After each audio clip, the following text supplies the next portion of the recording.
Hello everyone. In this lecture we will discuss about the meaning of machine learning. इससे पहले lecture में भी study what is machine learning, basic introduction हमने पढ़ा था, but अब यहाँ हम पढ़ेंगे कि हमें मशीन लर्निंग पढ़ने की क्या जरूरत है, राइट। तो there are so many advantages of machine learning, but we will discuss few of them, the major requirements of machine learning. So the very first point is increase in data generation. आज से 10 साल 15 साल पुरानी अगर मैं बात करूँ तो जो हमारे स्टार्टिंग में जो फोन्स आते थे वो नोकिया के फोन्स आते थे, एंड इन दोज फोन्स हमारे दो ही काम करते थे, हम या तो फ़ोन करते थे या टेक्सचुअल इन्फॉर्मेशन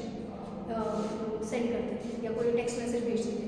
उसमें भी हमारे पास होता था कि एक मंथ के अंदर आप 100 टेक्स्ट मैसेज भेज सकते हैं, बट आज के टाइम पे आप एक ही दिन में 100 मैसेज भेज सकते हैं, राइट। सो उस टाइम पे क्या था कि इंटरनेट बहुत ज़्यादा बूम पे नहीं था, और उस टाइम पे जो हमारे डिफरेंट फॉर्म्स ऑफ डेटा जो अब पॉपुलर है, जैसे कि इमेजेस, वीडियोज़, ऑडियोज़, उसके लिए ऐसी कोई टेक्निक भी डिराइव नहीं हुई थी कि वैसे हमारे पास फ़ोन्स हो जो वो यूज़ कर सकें। तो क्या होता था उस टाइम पे जो इन्फॉर्मेशन थी बहुत लिमिटेड इन्फॉर्मेशन थी, और जो वो इन्फॉर्मेशन थी वो बहुत मतलब टेक्सचुअल फॉर्म में बेसिकली जो इन्फॉर्मेशन थी उस तरह का डेटा हमारे पास होता था।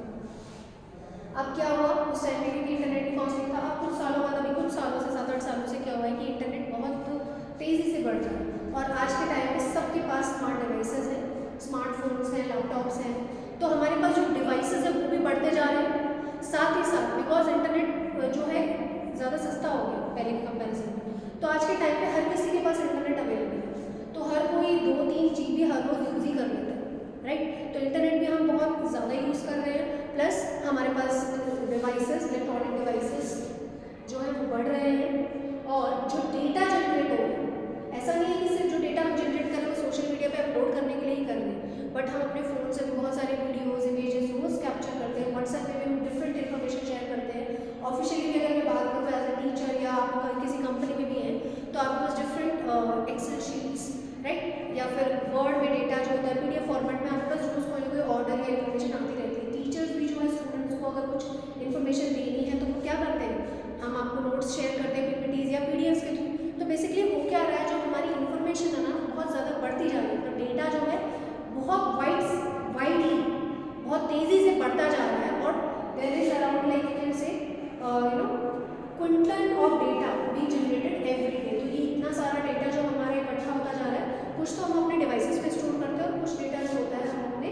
क्लाउड पे स्टोर करते हैं। हमें जीमेल ने भी 15 GB फ्री अवेलेबल दिया हुआ है कि हम कोई इन्फॉर्मेशन रखना चाहते हैं तो हम क्लाउड पे स्टोर कर सकते हैं, और जब भी अपना अकाउंट लॉग इन करेंगे तो वो इन्फॉर्मेशन हम कहीं से भी एक्सेस कर सकते हैं। तो ये जो प्रॉब्लम है, मशीन लर्निंग क्या हेल्प करेगी हमें हेल्प करेगी जो डेटा जो इतनी स्पीड से बढ़ता जा रहा है उसे टैकल करने में हेल्प करेगी कि हम उसे कैसे यूटिलाइज कर सकते हैं, right. Second important characteristic is improve decision making, right. अब हमारे पास क्या होता है, अगर आप लेट्स से अगर आपको मशीन लर्निंग से रिलेटेड कुछ पढ़ना है तो इंटरनेट पे बहुत सारी वेबसाइट्स हैं, बहुत सारे यूट्यूब चैनल्स हैं, बहुत सारी बुक्स हैं, तो उनमें से क्या पढ़ना है जो आपकी रिक्वायरमेंट को सूट करे, क्योंकि ऐसा हो सकता है जो पर्टिकुलर कोर्स मुझे पसंद है वो ज़रूरी नहीं आपको पसंद आए या किसी और को पसंद आए। तो उस सारे डेटा में से जो यूजफुल डेटा है जो मेरे लिए रिक्वायर्ड है, दैट इज इन्फॉर्मेशन, वो हमें फाइंड आउट करना है। और किस तरह से डिसीजन मेकिंग में हेल्प करता है, जैसे फॉर एग्जाम्पल अगर मैं GPS की बात करूँ,